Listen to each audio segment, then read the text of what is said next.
नमस्कार साथियों, राष्ट्रवाद न्यूज देख रहे हैं आप और आपके साथ मैं हूं अनुपम प्रसून।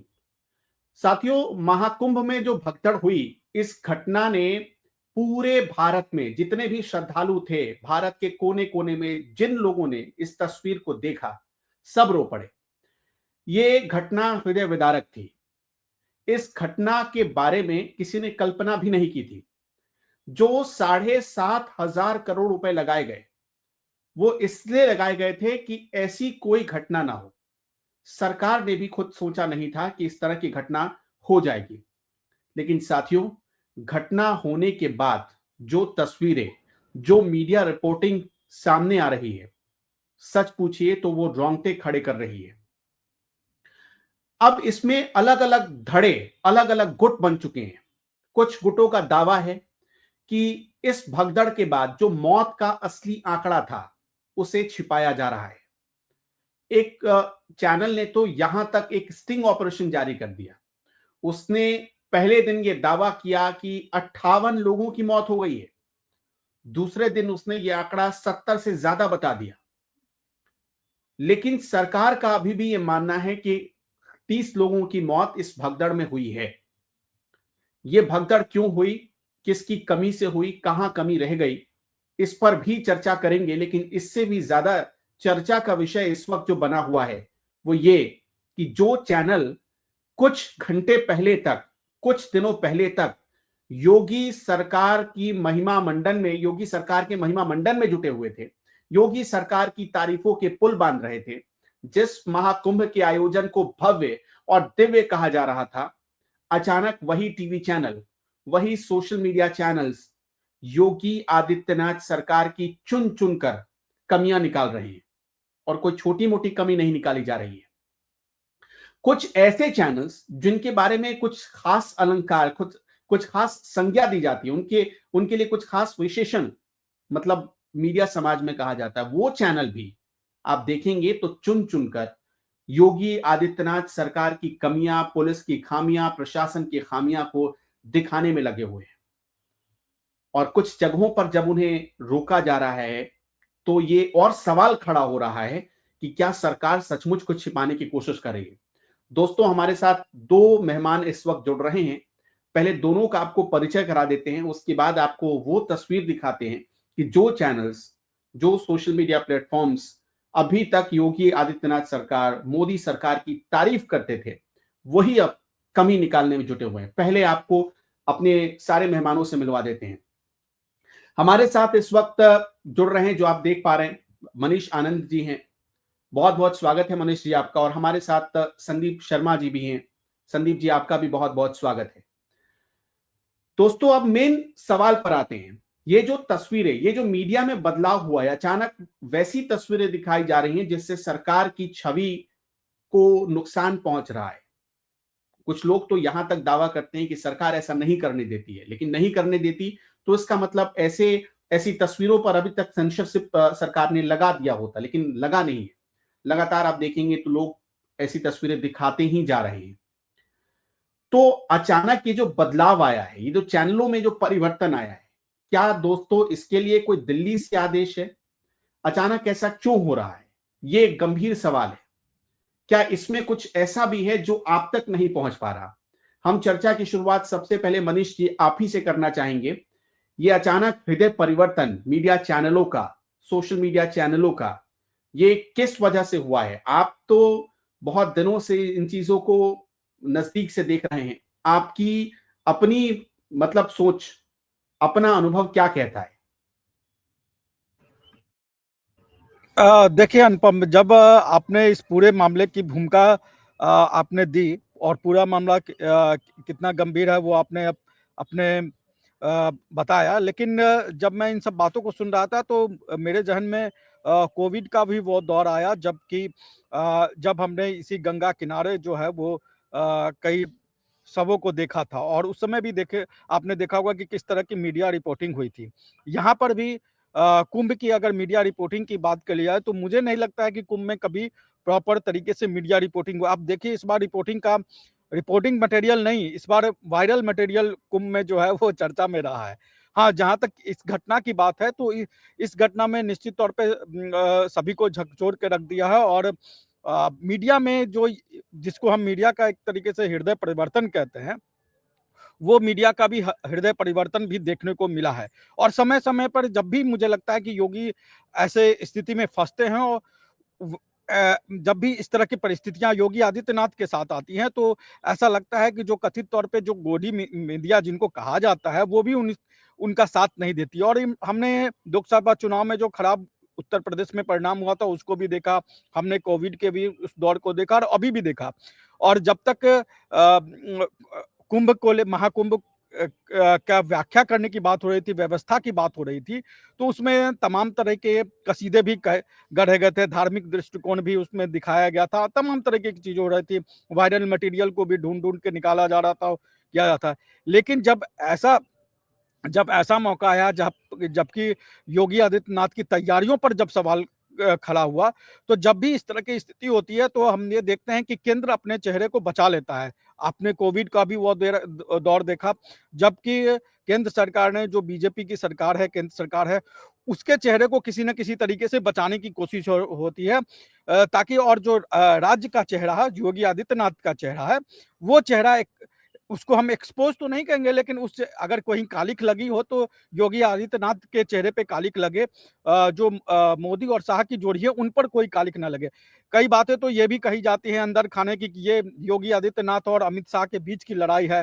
जिस तरीके से मीडिया इस पूरे मामले को अब बहुत ज़्यादा तूल देने की कोशिश करे, मैं इसको गलत नहीं मानता हूँ, दिखाना चाहिए। अगर इस तरह की घटनाएँ हुई तो परत दर परत खुलनी चाहिए और सच्चाई जनता के सामने आनी चाहिए, क्योंकि लाखों लोग अपनी आस्था के साथ यहाँ पर जाते हैं और करोड़ों लोगों की आस्था कुंभ में जुड़ी हुई है और हमने देखा है कि करोड़ों लोग जो है डुबकी लगाने गए हैं और देश के अलग-अलग कोने से लोग लगातार जा रहे हैं। इस तरह की घटना होने के बावजूद भी लोग जा रहे हैं। तो ये करोड़ों लोगों की आस्था का सवाल है, तो लेकिन इसको मैं अगर राजनीतिक परिप्रेक्ष्य में देखें अनुपम, तो मुझे लगता है कि जब भी ऐसा दौर आता है कि जब मोदी और योगी के चेहरे को या योगी और केंद्र के चेहरे को अगर में से किसी को बचाने की बारी आती है, तो ये कोशिश की जाती है कि मोदी और शाह के फेस को जरूर बचा लिया जाए। योगी को अगर कुर्बानी देनी पड़े, योगी के चेहरे को अगर खराब किया जाए तो खराब। अब देखिए लोकसभा चुनाव में तमाम तरह के परिणाम आए, जहां अच्छा हुआ वो सारे प्रधानमंत्री नरेंद्र मोदी और अमित शाह को उसका क्रेडिट दिया गया, लेकिन उत्तर प्रदेश में खराब प्रदर्शन रहा तो उसका ठिकरा योगी आदित्यनाथ के ऊपर फोड़ दिया गया। तो जब भी यह मामला फंसता है, योगी आदित्यनाथ को फंसाया जाता है। तो थोड़ी देर के लिए रोक रहा हूं, मैं यहीं से आपके पास लौटूंगा और संदीप आपके पास भी आऊंगा। सबसे पहले तो आपको दिखाते हैं कि कुछ चैनलों का हृदय परिवर्तन कैसे हुआ है। इसमें एक चैनल दोस्तों TV9 भारतवर्ष भी है। पहले आप उसके रिपोर्टर की रिपोर्टिंग देखिए। कुछ लोग इसकी बहुत तारीफ कर रहे हैं कि सच्चाई सामने लाया जा रहा है, लेकिन तारीफ करने वाले लोग कुछ महीने पहले तक इसी चैनल पर गंभीर सवाल उठाते थे और गोदी मीडिया तक कहते थे। पहले आप वो रिपोर्टिंग देखिए। आप हमारे साथ जुड़े रहिएगा मनीष जी। ये सुनिए। कम से कम यहाँ पर है ना, मैं आपको बता रहा हूँ कूद के अंदर कि यहाँ से ना 10 लाशें पड़ी थी यहाँ पर। आप ये कह रहे हैं कि इस दुकान के अंदर 10 लाशें यहाँ पर पड़ी? इस वीडियो के बारे में बताइए। यहाँ पर है ना कम से कम ना 50 से 60 गाड़ी है ना ओवरलोड भर के गई है कपड़ों की, कपड़े, जूते, चप्पल, सामान की इतनी ओवरलोड। शाम को 6 बजे से वो शाम को 10 बजे से लेकर सुबह 6 बजे तक काम चला बचाने के लिए। हाँ, ऊपर तक टावर चढ़ गया। यहाँ से हमने देखा अंदर से ऊपर से टावर के ऊपर तक लोग चढ़ गए थे जान बचाने के लिए। और ये जो पहाड़ दिख रहा है ना, ऊपर से ऊपर तक चढ़ गए रास्ता बना के, और ऊपर से कई लोग तो फिसल गए। यहाँ पर जान चली गई। यहाँ भी लोग मारे गए थे। मारे कितने लोग आपके हिसाब से मारे? हम यहाँ से वहाँ तक नहीं जा पाए थे, लेकिन यहाँ से जो देखे हैं स्थिति, कम से कम 10 से 15 लोग सर हम यहाँ से देखे हुए। किसी को न्यूज वाले आने से पहले पूरा हटा दिया। क्या फिर से बोलिए? न्यूज आने से पहले यहाँ पर पूरा ऐसा कर दिया कि देखो आप कि एकदम यहाँ पर कोई मरा नहीं है व्यक्ति।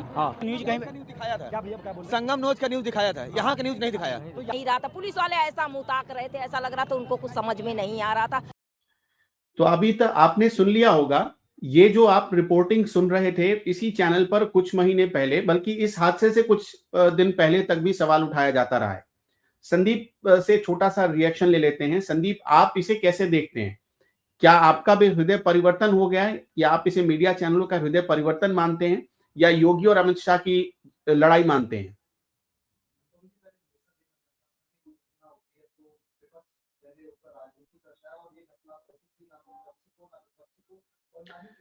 संदीप, आपकी आवाज नहीं आ रही है, आप अपने अपने माइक को अनम्यूट करें। संदीप जी।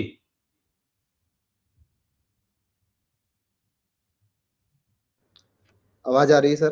जी, अभी आ रही है। हाँ सर, पहले देखा जाता था कोई घटना होती है, कुछ भी ऐसा होता है देश में तो विपक्ष राजनीति करता था, पर ये घटना ऐसी थी ना तो इसमें देश पक्ष को राजनीति करनी थी, ना विपक्ष को राजनीति करनी थी। पर अभी क्या हो रहा है कि इसमें मीडिया भी राजनीति कर रहा है, जो कि मीडिया को तो राजनीति नहीं करनी थी। अगर जिन वीडियो को मीडिया दिखा रहा है, जैसे कि ये वीडियो जहाँ पर चल रहा है, इसे फास्ट फॉरवर्ड कर दिया गया इस वीडियो को। इतनी भगदड़ नहीं मची थी जिस तरीके से इस वीडियो को प्रेजेंट किया गया। इसी के अलावा वो वीडियो भी मीडिया को दिखाने चाहिए जिसमें योगी 48 घंटे से सो नहीं पा रहे हैं, उनके आंखों के नीचे का ये जो हिस्सा है वो सूज गया है।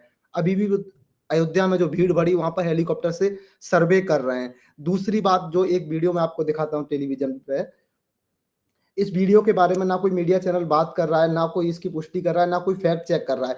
देश के बड़े बड़े ऐसे फैक्ट चैनल हैं जो तुरंत कोई फैक्ट होता है वहां रियलिटी चेक करते हैं। इस वीडियो का रियलिटी चेक कितने लोगों ने किया? जो ये वीडियो आप देख रहे हैं जिसमें कुछ एक पार्टी के जिंदाबाद के नारे, नेता जिंदाबाद के नारे लगाए जा रहे हैं। इसी तरीके से तमाम वीडियो है सर, जो लोग कह रहे हैं कि कुछ लोग आए लाल झंडा लेके आए, कुछ लोग भीड़ के साथ आए, धक्का मुक्की आए। क्या इन बड़े टेलीविजनों का नहीं हक बनता था कि जाके उन वीडियो की भी जांच होनी चाहिए?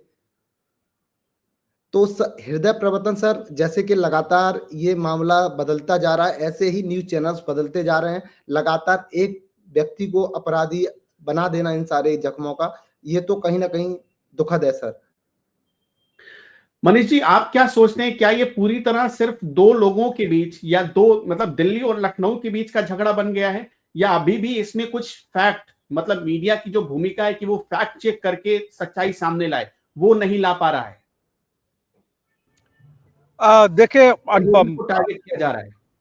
नहीं देखिए, फैक्ट तो चेक करना मीडिया का, मैं कहूंगा कि मीडिया का तो एक हिस्सा है ही, लेकिन कहीं अगर घटना हुई है और उसका मैंने कहा कि जब भी कोई इस तरह की अनहोनी घटना होती है और जब कभी लगता है कि केंद्र और राज्य में किसी एक के ऊपर, मतलब कोई भी अगर किसी चीज काम का आप क्रेडिट देते हैं किसी को, तो अगर उसमें कुछ गलतियां होती है तो उसके लिए भी किसी को जिम्मेदार ठहराया ही जाएगा। तो जब इस तरह की स्थितियां होती हैं, जबकि सरकार, देखिए अब तक जब तक महिमा मंडल करना था और तमाम तरह की चीजें हो रही थी, तब तक आप देख रहे होंगे कि कैसे मोदी योगी की तस्वीरें एक साथ और इसको राष्ट्रव्यापी दिखाने की कोशिश भी हो रही थी। लेकिन इस एक घटना ने कैसे पूरे सीन को बदल दिया। अब टीवी चैनल के एंकर घंटों जो है वो संगम में नाव पर घूम के टेलीविजन का प्रोग्राम कर रहे थे, अलग अलग इंटरव्यू किए जा रहे थे नेताओं के, श्रद्धालुओं के, कई तरह के नागा साधुओं के भी इंटरव्यू हमने देखा कि टीवी चैनलों पर चला, इस तरह के चल रहे थे। लेकिन जब ये घटना हुई और इस घटना के लिए आपको जिम्मेदारी तो देखिए, एक अनहोनी घटना कोई हो जाएगी तो उसकी जिम्मेदारी तो होगी। अब जिम्मेदारी देना है या इसके लिए किसी की कमियां निकालनी है या किसी को दोष मरना है, तो दोष मरने में कभी भी केंद्र सरकार अपने ऊपर, मोदी योगी की जोड़ी कभी अपने ऊपर कोई भी, आज तक आप देख ले कि कोई भी घटना है कोई अपने ऊपर दोष नहीं रखती है। और जहां तक आपने रिपोर्टिंग की बात कही, तो मुझे अनुपम एक और घटना याद आई। आपको याद होगा कि 2019 लोकसभा चुनाव से पहले कानपुर में एक रेल हादसा हुआ था। उसमें भी इस तरह के ही कई आरोप लगाए गए थे कि कई डेड बॉडी को जो है वो छुपा दिया गया या डिस्पोज कर दिया, जो भी इस तरह की घटना।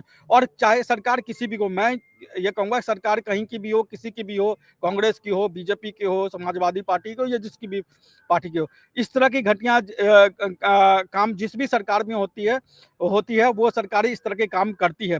लाशों की गणना जो है वो उसमें बहुत बड़ा खेल होता है और वो हर एक राज्य में होता है। लेकिन यहाँ दुर्भाग्य यह है कि जो श्रद्धालु आए हैं, जो पूरे भक्ति भाव से आए हैं और जिनके लिए आपने करोड़ों रुपए खर्च किए हैं, आप कोई भी ऐसा रेलवे स्टेशन देश का नहीं है जहां पर आप चले जाइए वहां पर महाकुंभ के लिए न्योता नहीं दिया गया और महाकुंभ के लिए स्पेशल ट्रेनें नहीं चलाई गई।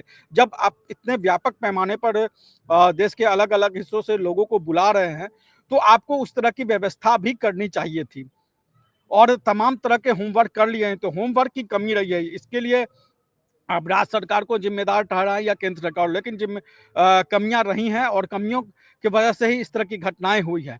लेकिन रही बात की दोषारोपण की, तो दोषारोपण के लिए हमने कहा कि जब भी कभी इस तरह की स्थिति आती है तो ऐसी को होती है, मतलब ऐसी कोशिश होती है और ऐसे किया भी जाता है कि केंद्र के ऊपर उसका ठिकरा ना फोड़ के राज्य के ऊपर फोड़ा जाए। और हमने 2-3 ऐसी घटनाएं देखी हैं कि वहां पर जो है वो योगी आदित्यनाथ के ऊपर इसका ठिकरा फोड़ दिया गया। लोकसभा चुनाव की हार का देख ले, कोविड के समय का देख ले और इस घटना को देख ले।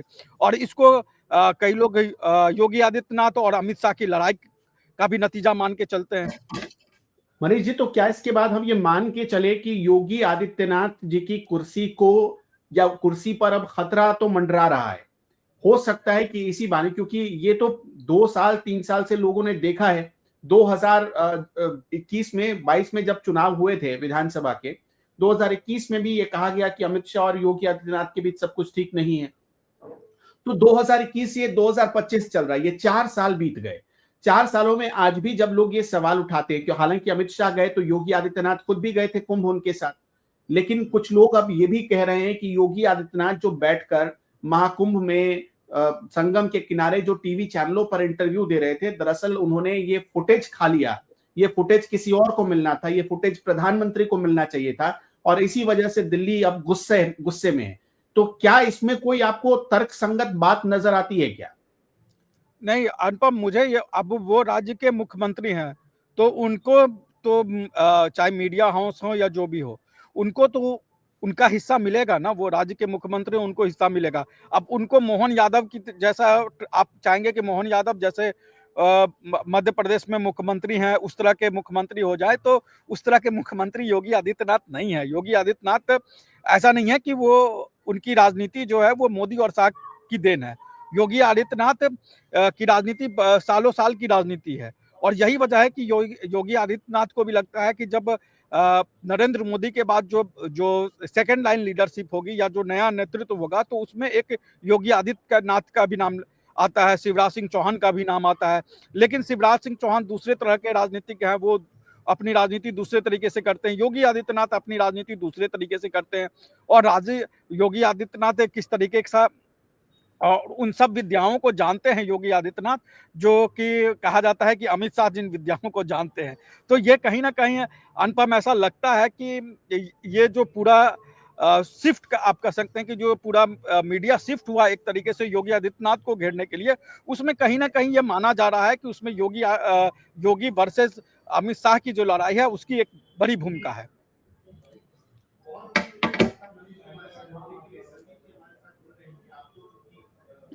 बहुत बहुत शुक्रिया मनीष जी आपका हमारे साथ जुड़ने के लिए। संदीप हमारे साथ जुड़े रहेंगे, संदीप से कुछ बातें करते हैं, संदीप के पास भी कुछ इंफॉर्मेशन है।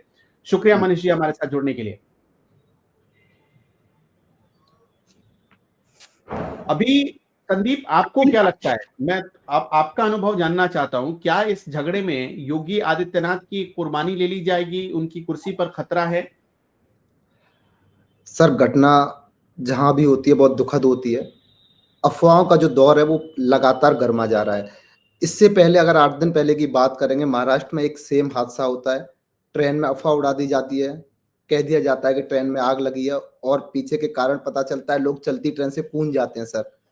8 से 10-12 लोगों की जान चली जाती है। पता चलता है कि एक चाय वाले ने अफवाह उड़ा दी सर। तो यहाँ भी कुंभ में जब पुरानी वीडियो को देखा गया, जांच पड़ताल आई तो बताया गया कि ऐसा कहा गया था कि नागा साधुओं की भीड़ जो है जो स्नान के लिए आने वाली है, इसी वजह से भगदड़ मची। तमाम अलग अलग तरह की वीडियो आ रही हैं, अलग अलग तरह के बयान आ रहे हैं।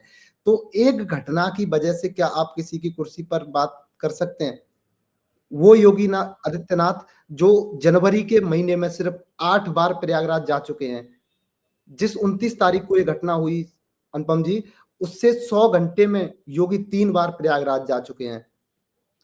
व्यवस्थाएं आप देखेंगे कि भीड़ इतनी बढ़ गई, 9 करोड़ लोगों की भीड़ एक साथ प्रयागराज में पहुंच गई। पहले परोसा क्या गया कि कुंभ में भगदड़ मची, जबकि एक संगम तट पर भगदड़ मची। एक हिस्से में कुंभ के, एक हिस्से में कुंभ तो 25 सेक्टर में बटा हुआ है, 40 किलोमीटर बड़े एरिया में बटा हुआ है, 25 थानों में बटा हुआ है। तो कहीं ना कहीं योगी को घेरने का काम तो यहाँ बड़े पैमाने पर किया जा रहा है। अच्छा, ये बयान सुनिए। जोखिम चारों तरफ से ब्लॉक ये जो आप बयान सुन रहे थे, ये बयान दरअसल यहाँ से ना 10 सेक्टर लाख की पड़ी 21 थी में यहाँ पे। एक भगदड़, आप ये ये कह रहे हैं कि इस दुकान के अंदर दावा 10 किया जा रहा है कि सेक्टर 21 में एक भगदड़ मची थी।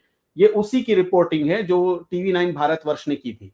अब दैनिक भास्कर की एक रिपोर्टिंग आपको दिखाते हैं जिसमें उसने कुछ सीरीज बनाई है, उसमें गुनहगारों की लिस्ट बनाई गई है। देखिए, हम ऐसी किसी चीज का तो समर्थन नहीं करते, लेकिन फिर भी एक हादसे के बाद कुछ लोग ये सवाल उठा रहे हैं कि सरकार ने आंकड़ा जारी करने में देर कर दिया, सरकार अगर चाहती तो पहले आंकड़ा जारी कर देती। कुछ लोग ये भी नैरेटिव फैला रहे हैं कि जानबूझ के सरकार, अचानक वो सरकार तो फौरन ये गिन लेती है कितने लोग स्नान करने आ रहे हैं, लेकिन कितने लोगों की डेथ हो गई ये वो फौरन नहीं बताती। बहुत सारे सवाल हैं। खैर, दैनिक भास्कर की रिपोर्ट देखिए क्या कहती है। जिम्मेदार नंबर 6 भानु भास्कर जो कि एडीजी जोन प्रयागराज हैं, उन्हें बताया गया है। जिम्मेदार नंबर 5 वैभव कृष्ण जो कि डीआईजी हैं महाकुंभ के, उन्हें बताया गया है।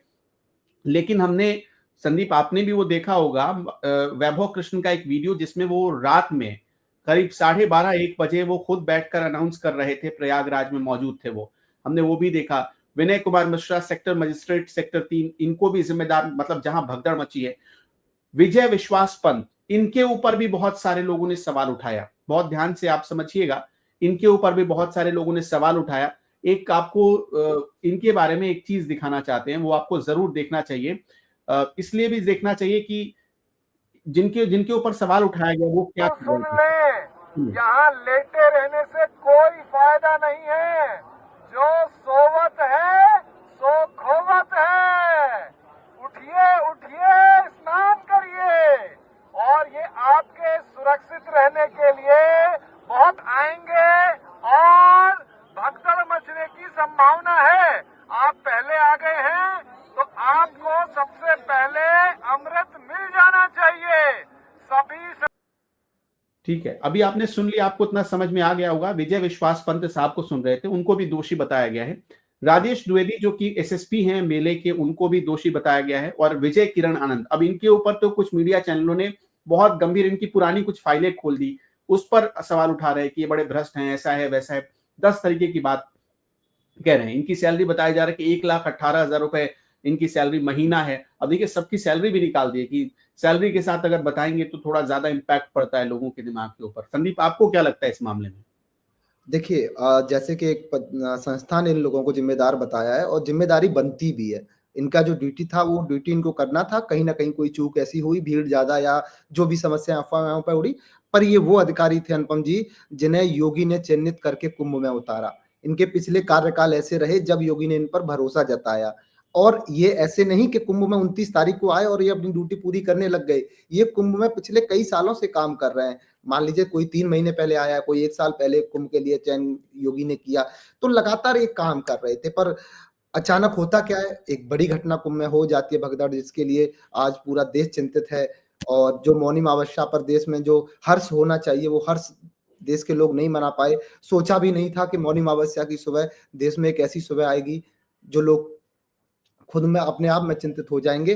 तो कहीं न कहीं अधिकारियों को एक साथ दोषी बना देना या फिर कहें कि इनकी वजह से सब कुछ हुआ है, तो भाई अब इनकी वजह से हुआ है तो कसूरवार तो हैं, लोग सवाल उठा रहे हैं, सवाल पूछे जाने भी चाहिए। पर कहीं न कहीं इनके माथे पे ही सब कुछ मढ़ देना कहीं न कहीं गलत है। पहले वो न जो जाँच के आदेश योगी ने दिए हैं, वो जाँच एक बार पूरी हो जानी चाहिए। अगर जाँच के बाद ये लोग दोषी हैं, तो योगी सज़ा देना अनुपम जी बड़े अच्छे तरीके से जानते हैं। चाहे कोई उनका अपना सही, चाहे कोई पराया सही, चाहे ये जो 7 जिम्मेदार सही, अगर 7 जिम्मेदारों में लगेगा कि जाँच आयोग में किसी का नाम आएगा, तो योगी वही सज़ा देंगे, जो सज़ा जिसे मिलनी चाहिए। यहाँ उनके लिए कोई फ़िल्टर पैमाना ऐसा बना नहीं है योगी के लिए। चलिए, बहुत बहुत शुक्रिया आपका हमारे साथ जुड़ने के लिए, और मनीष जी का भी बहुत बहुत शुक्रिया। तो कुल मिलाकर आप ये कह सकते हैं कि महाकुंभ में जो एक कोशिश की जा रही थी कि, या कोशिश की जा रही है बल्कि मीडिया रिपोर्ट्स के जरिए, अचानक देखिए मीडिया रिपोर्ट्स में कमियां निकालना, चुन चुनकर चीजें बताना। अभी भी आपको ये समझना होगा कि वसंत पंचमी के दिन एक बहुत बड़ा स्नान बाकी है, लोग आएंगे नहीं डर के मारे। और उस दिन भी सरकार की तरफ से तो यही कहा गया, या जो भी जो जिम्मेदार लोग हैं वो यही कह रहे हैं कि 7 करोड़ लोगों को स्नान करना था उस दिन। अगर पहले डाटा जारी होता तो लोगों में भगदड़ की स्थिति या पैनिक स्थिति हो जाती, उससे बचने के लिए ऐसा किया गया। आपका क्या मानना है? क्या ये जो पूरा अचानक मीडिया का हृदय परिवर्तन हुआ है, क्या इसके पीछे सचमुच बीजेपी के भीतर की कोई लड़ाई है? क्या इसके पीछे हो सकता है कारण? हमें कमेंट सेक्शन में जरूर बताइएगा। और क्या योगी सरकार से कोई चूक हुई है या योगी सरकार को बदनाम करने की कोशिश की जा रही है? आपका इस पर क्या मत है वो भी बताइएगा।